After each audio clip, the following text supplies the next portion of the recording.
You're watching Cartell TV and I'm Amelia. Land Rovers are a bag of mixed feelings for me. On one hand, they are wonderfully luxurious. They have that British clean poise and they are beasts off-road. On the other hand, what they were not, in many cases, was reliable.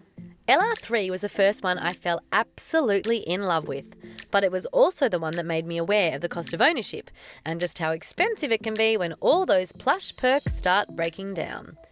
Its facelift made things a bit more reliable, and the LR4 went further in the improving direction, but there was still enough gremlins under the bonnet to scare me off. However, a few years back, Land Rover made a huge leap in terms of design, modernisation and reliability. As amazing as their latest models were to drive, reviewers were still reluctant to say the gremlin days were gone. Third year into the generation of this Discovery, and it is a lot easier to say that this one is very reliable.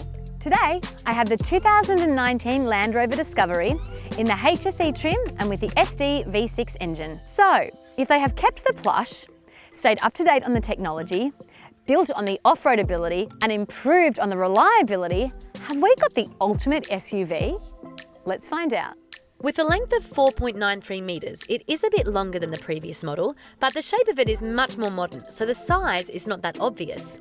Things like LED lights and cool details are expected for the price, and the quality is right where you'd expect it to be. I've heard some people complain about the design, especially the rear, but when we take a closer look, it's actually quite a nice build on the previous model. For example, though not as obvious as before, the Discovery still has this hunch on the roof that adds some extra headroom for the second and third rows. It has the same functionality, but in more of a modern package. The same goes with the rest of this SUV. The Discovery still has wide wheel arches, but they are now incorporated into the flowing lines of the body and not just added like an afterthought, like the previous model. So the afterthought option did make it look a little more rugged. But I'm pretty sure nobody is going to look at this massive SUV and think, oh, yeah, the Discovery looks a little bit timid. The rear is the least liked part of the latest Discovery. It is said to be too strange, but the previous one also took some time to grow on people. It still hasn't on some. I'm not trying to say that it's not different. It surely is. It's less scary and more modern, but the essence of it is still here. And I'm pretty sure that Land Rover would rather stop making the Discovery than make it less of an off-road conqueror. But we'll see about that when we take it for a ride. The front holds this curved shape, very nice grille, and the already mentioned modern headlights, all of which is familiar from the other modern Land Rover and Range Rover solutions. I do miss the quirky headlights of the previous model, but they still look pretty good. There are 5 trim levels: S, SE, HSE and HSE Luxury, and each of them is available with the same engine options. I've got the HSE here. The first engine serves to trigger purists as it's a 2-litre i4 diesel. The second one is a 3-litre V6 diesel.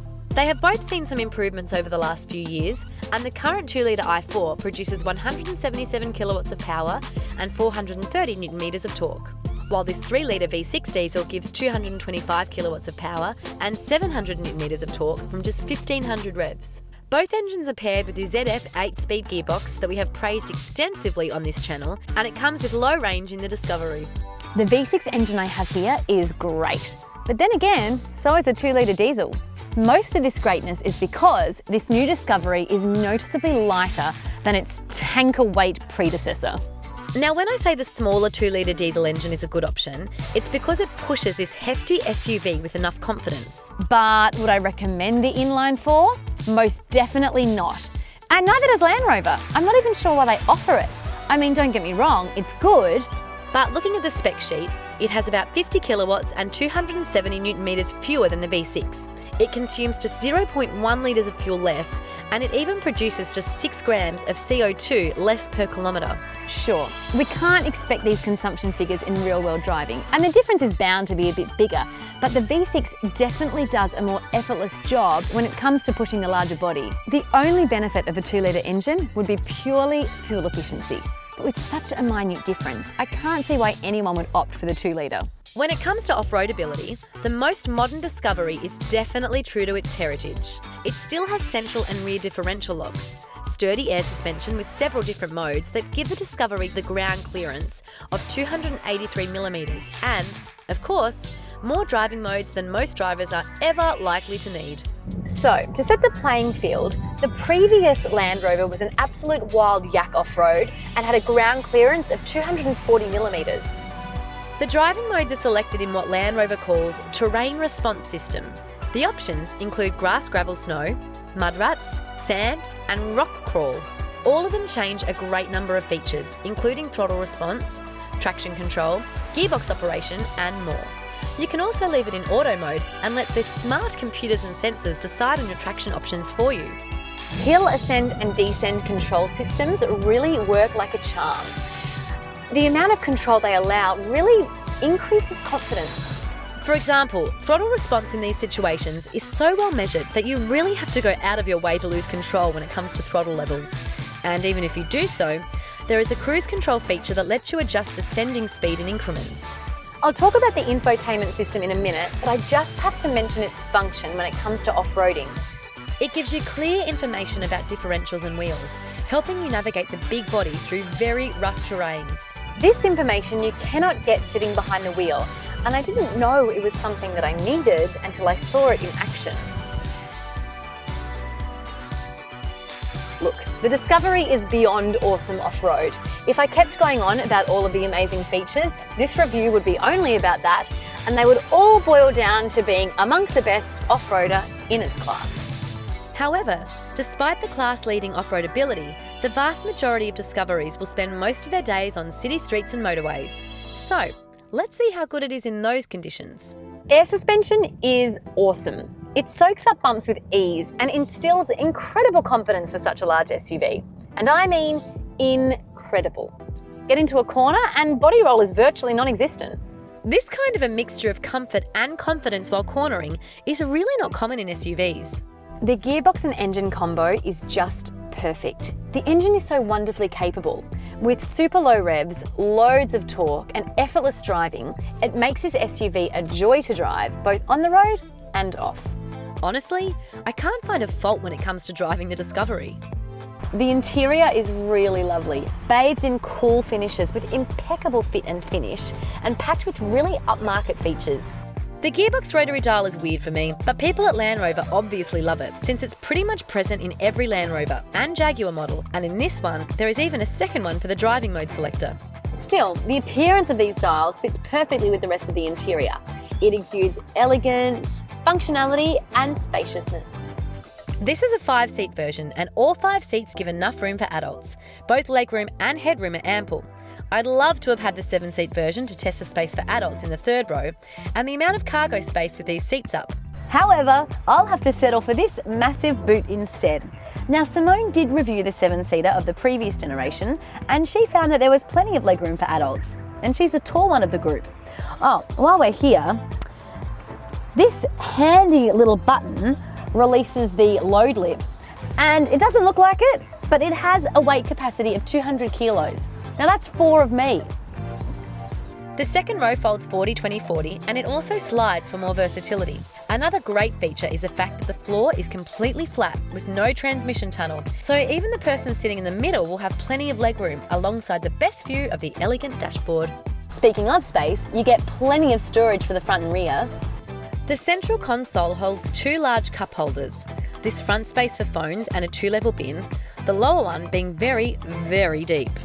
Speaking of deep, you can slide the cup holders forwards to reveal another deep bin. The dash has this open button that opens another compartment, and there are 2 glove boxes.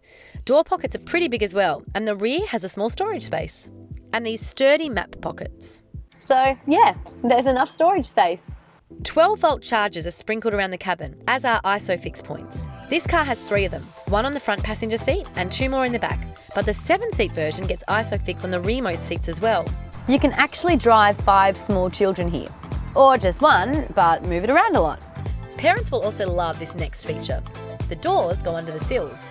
I don't know if this is one of the features that helps give the outstanding wading depth of 900 millimeters, but it surely is one that will help keep your kids' trousers clean as they climb into the back. Now, for some reason, however, ours is still a little bit dirty. With only 5 seats, the boot is massive. However, Discovery fans will hate the power tailgate. Not because it's power, that's a good thing, but because it's not split anymore. Now, I know there's going to be some haters, but I actually prefer this. That huge boot is easier to access when the lower part of the tailgate isn't protruding out anymore. It's easier to kind of slide things in. Once open, you will see this separator that is also power operated. If you are loading something heavy and the Discovery is too high, this button lowers the air suspension to help you. Cool stuff. The smallest cargo capacity for the 5-seater is 1,137 litres. That is already really big, but folding the second row gives you a whopping 2,406 litres. Oh, and new for this car is that Apple CarPlay and Android Auto are finally available, but only as an optional pack. Now that's not cool, but it's a big step up from the previous model. I also love how it covers the whole screen, which allows another 2 apps to appear on screen. I will note that we are having a few connectivity issues with it, specifically answering calls when connected to CarPlay. Now, it could just be something that's related to our settings, but if you are splurging and going for the optional connectivity pack, I would suss out what's working for your devices before leaving that dealership. Understandably, the Discovery has 5-star ANCAP rating, and it is packed with safety features. I have to mention self-parking assist for towing. I don't know any other manufacturer that offers this, but correct me if I'm wrong. I'm sure you will in the comment section anyway. Other safety features include loads of ISO fixed points, speed limiter, cruise control, emergency braking, blind spot assist, rear view camera, clear exit monitor, lane keep assist, park assist, 360 parking aid, traffic sight recognition, and much more. Now, I have done lots of praising when it comes to this Discovery. What can I say? I have loved driving it. But I do have one thing to complain about, and it pretty much goes for every Land Rover and Discovery. Most of the features are optional. Now, they say that they do this so that you can customise your vehicle, and look, that's true, but it does mean that the price tag grows very quickly. Just how much, you ask? The price for this one, with all its added options, will cost you $133,000 plus on-roads. Make sure you also head over to the website for a detailed price list and breakdown of all the specific options and add-ons that we have on this one that we're reviewing in this video. I can't say I'm surprised by the price tag, but if you want to drive one of the best cars in its class, you can expect to spend some money. At least with Land Rover, you get to choose exactly what you spend it on. Thanks for watching CarTell TV.